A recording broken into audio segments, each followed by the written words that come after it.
In a major policy shift, U.S. President Donald Trump has announced a 100% tariff on all medicines manufactured outside the United States. The new tariff list doesn't stop at pharmaceuticals. It also includes heavy-duty trucks, kitchen cabinets, and bathroom fittings. India, one of the world's largest suppliers of medicines to the U.S., now stands directly in the line of impact. Washington had already imposed 50% tariffs on several Indian-made products, but this new round of tariffs goes even further. President Trump explained his reasoning. All branded pharmaceutical products made outside the United States, he said, will now face a 100% tariff. Medicines produced here at home will not be affected. He added that because these goods are imported from abroad, the government will also place an additional 50% tariff on kitchen and bathroom products and 30% more on furniture imports. It might seem unfair, he admitted, but protecting our manufacturing sector is essential for national security. And it doesn't end there. Defending his position on heavy-duty trucks, Trump stated, "To protect our truck makers from unfair competition, we're placing a 25% duty on imported trucks." Could tariffs meant to protect the United States actually end up hurting America instead? Stay with us. This is USMag.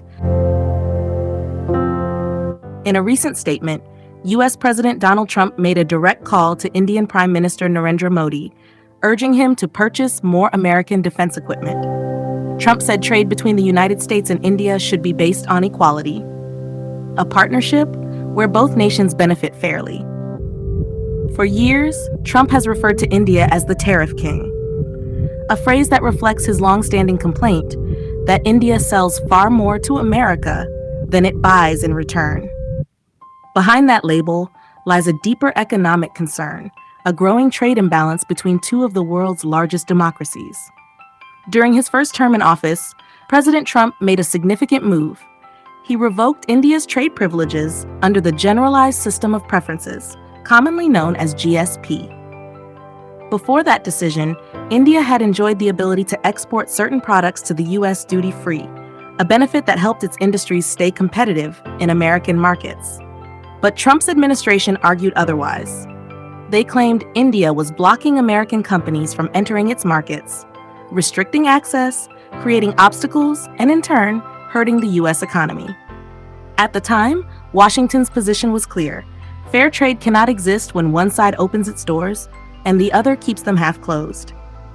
For the Trump administration, it wasn't just about numbers or tariffs. It was about leverage, reciprocity, and protecting what they called America's economic security. As tensions over trade continue to shape global alliances, the question remains, can the world's two largest democracies truly find common ground between competition and cooperation? In the world of global trade, few industries connect nations as deeply as pharmaceuticals, and now that connection is being tested. According to the Global Trade Research Initiative, the United States' new 50% tariff on Indian-made products could soon make both generic and branded medicines more expensive for American consumers. Indian pharmaceutical companies, the report explains, already operate on very thin profit margins when exporting drugs to the U.S. Yet even with these challenges, North America remains their biggest market and the heart of their international revenue. Each year, India exports nearly $12.7 billion worth of medicines to the United States.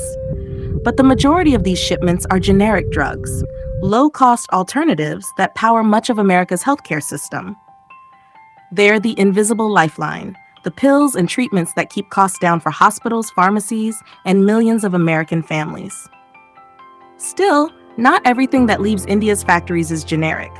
Some branded pharmaceuticals also make their way to the U.S., though their volume is much smaller by comparison. Major Indian firms, names like Dr. Reddy's Laboratories, Lupin, and Sun Pharma, have built a strong foothold in the U.S. market. They export under their own brand labels, supplying affordable, life-saving medicines to one of the world's most competitive healthcare systems. But with the new tariffs now in place, that balance between low-cost supply and high consumer demand may begin to shift. Ireland, a small island in the North Atlantic, has quietly become one of the world's most powerful pharmaceutical hubs. Here, beyond its green hills and quiet towns, stand factories that produce some of the most recognizable medicines on Earth. Medicines that travel thousands of miles, eventually landing in hospitals, clinics, and pharmacies across the United States. Over a dozen global pharmaceutical giants have built their manufacturing bases here, transforming Ireland into a vital link in the global medicine supply chain. Just outside Dublin, a sprawling Merck facility hums day and night. It's where Keytruda, one of the world's most widely used cancer treatments, is produced, a drug that has saved countless lives and one that many American patients depend on. Hundreds of kilometers away, in the coastal town of Westport, another name stands out: AbbVie. Inside its laboratories and production lines, workers prepare shipments of Botox, not just for cosmetic use, but for treating chronic migraines, muscle disorders, and a range of medical conditions. These aren't isolated examples. In fact, many American pharmaceutical brands now rely on Ireland to manufacture their high-value branded medicines. Why? Because Ireland offers something the US does not: a corporate tax system designed to attract multinational investment. For years, this strategy has drawn sharp criticism from Washington.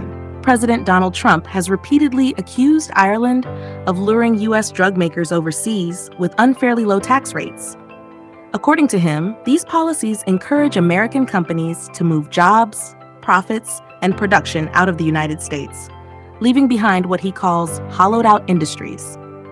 Even some of America's biggest names, Johnson & Johnson, Pfizer, and Eli Lilly, now manufacture large portions of their medicines abroad, including in Ireland.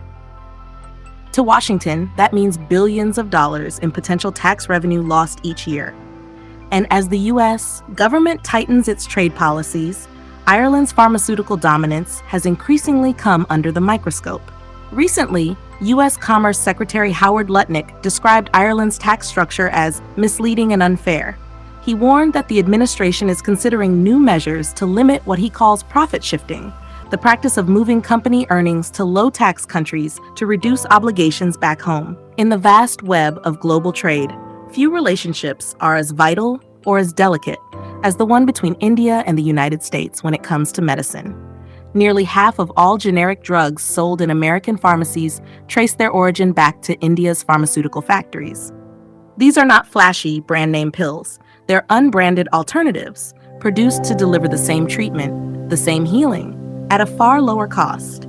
For millions of Americans, these generic drugs are the quiet heroes of the healthcare system, filling 9 out of every 10 prescriptions written across the country.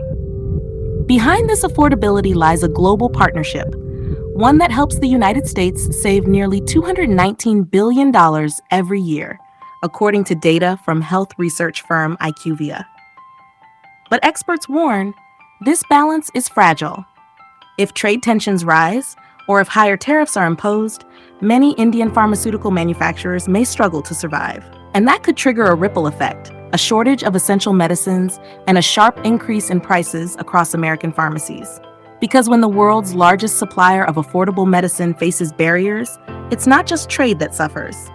It's the patients, the everyday people, who pay the highest price. Thanks for watching USMag. Don't forget to subscribe, share this video, and tell us what you think in the comments below.